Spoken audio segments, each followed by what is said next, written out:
Halo teman-teman, berjumpa lagi dengan Yana Dev. Sebelumnya kita telah mempelajari apa itu komputer, siapa penciptanya, dan apa manfaat dari ilmu komputer. Kali ini kita akan belajar mengenai sejarah komputer. Sebelumnya, apakah teman tahu komputer ada berapa generasi sih? Kira-kira berapa ya teman-teman? Ya betul, komputer mempunyai 5 generasi teman-teman.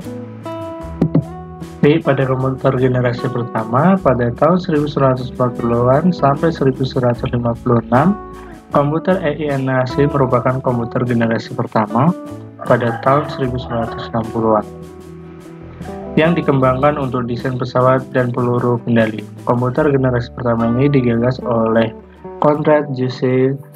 Beliau adalah seorang insinyur asal Jerman, teman-teman. Komputer ini menggunakan tabung hampa udara sebagai sirkuit dan drop magnetik untuk memori, teman-teman. Kelebihannya sendiri yaitu sudah mampu melakukan perhitungan, teman-teman. Kekurangannya sendiri bentuknya yang sangat besar dan menggunakan daya listrik yang sangat besar, teman-teman. Selanjutnya generasi kedua, teman-teman, pada tahun 1959 sampai 1965. Komputer pada tahun 1960-an ini dikembangkan transistor yang memiliki daya listrik dan ukuran lebih kecil dan menggunakan bahasa yang digunakan adalah bahasa Assembly, teman-teman. Bahasa ini adalah suatu jenis bahasa pemrograman komputer yang mampu menyederhanakan bahasa kode mesin, teman-teman. Komputer transistor ini mulai dipakai pada lembaga-lembaga pemerintahan, universitas, untuk tujuan ilmiah, dunia industri, dan dunia kesehatan, teman-teman. Kelebihannya itu lebih cepat dalam melakukan pembagian informasi secara real time, pandai dalam mencetak data dan menghitung gaji, serta mendesain sebuah produk, teman-teman. Kekurangannya sendiri yaitu harga tergolong mahal pada waktu itu, teman-teman. Cepat panas yang beresiko merusak bagian komputer yang lain. Kemudian pada generasi ketiga tahun 1965 sampai 1971, pada tahun tersebut terdapat seorang ilmuwan dari Amerika Serikat yang bernama Jack Kilby berhasil menemukan sebuah solusi dari masalah pada generasi kedua, teman-teman, sehingga berhasil membuat terobosan satu chip tunggal yang isinya mewakili banyak komponen, menjadikan ukuran komputer yang lebih kecil pada generasi sebelumnya. Kelebihannya sendiri yaitu sudah dipakainya sistem operasi atau operating system yang dapat menjalankan banyak pemrograman yang berbeda secara bersamaan, teman-teman. Kekurangannya itu memerlukan AC untuk mendinginkan komputer dan biaya masih mahal, teman-teman.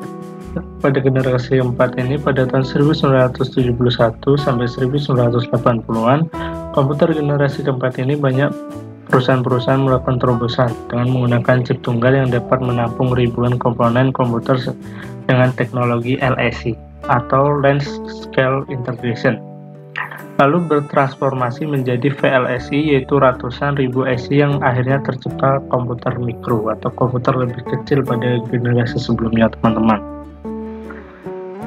Saya akan menjelaskan mengenai apa itu LSI. LSI sendiri merupakan sirkuit terpadu dengan beberapa puluhan ribu transistor per chip, teman-teman.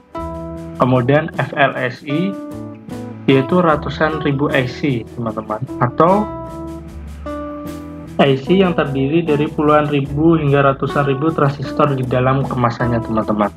Kemudian kelebihannya sendiri yaitu memakai chip yang berisi 230 transistor yang menjalankan 60.000 operasi dalam hitungan detik, teman-teman, dan sudah menggunakan Greenscaler yang memakai Microsoft Basic untuk bahasa pemrogramannya serta CP/M untuk kontrol operating sistemnya, teman-teman.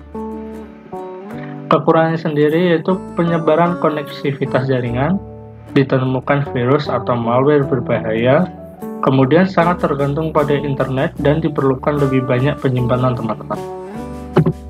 Baik pada generasi terakhir atau generasi kelima pada tahun 1980-an hingga sekarang, teman-teman, komputer generasi kelima ini sudah menggunakan standar PC atau personal komputer, di mana generasi kelima ini sering disebut generasi Pentium karena penggunanya sebagai salah satu prosesor yang dianggap paling canggih daripada generasi-generasi sebelumnya, teman-teman. Kelebihannya sendiri yaitu menggunakan kecerdasan buatan seperti artificial intelligence, lebih cepat, lebih canggih, kapasitas memori lebih besar, dan lebih fungsional. Kemudian kekurangannya yaitu yang pertama mengenai biaya, teman-teman. Komputer generasi kelima ini bisa mahal untuk dikembangkan, dibeli, dan dipelihara, teman-teman. Hal ini karena mereka menggunakan teknologi canggih dan memerlukan keahlian khusus untuk merancang dan mengoperasikannya, teman-teman. Yang kedua yaitu kompleksitas.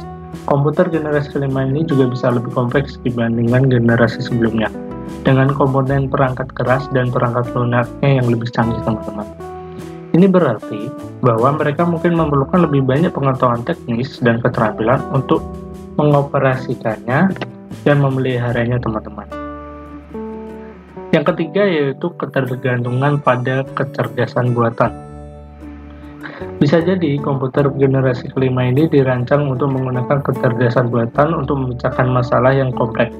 Artinya, mereka mungkin lebih tergantung pada teknologi ini, teman-teman, dibandingkan generasi sebelumnya. Yang bisa menjadi masalah jika adalah masalah dengan artificial intelligence atau jika tidak dilatih dengan benar. Yang keempat yaitu risiko keamanan. Komputer generasi kelima ini juga lebih rentan terhadap ancaman keamanan dibandingkan generasi sebelumnya, teman-teman. Hal ini karena mereka memiliki komponen perangkat lunak dan perangkat keras yang lebih canggih, sehingga mungkin lebih sulit diamankan daripada serangan cyber. Baik teman-teman, terima kasih telah menyimak materi apa yang saya jelaskan mengenai sejarah komputer, dan thank you telah menonton ini, teman-teman. Dan jangan lupa like, comment, and subscribe. Jika teman-teman memiliki pertanyaan atau request mengenai materi tentang teknologi informasi atau komputer, bisa langsung chat di kolom komentar, teman-teman. Terima kasih, teman-teman. Sampai jumpa di video selanjutnya. Bye-bye.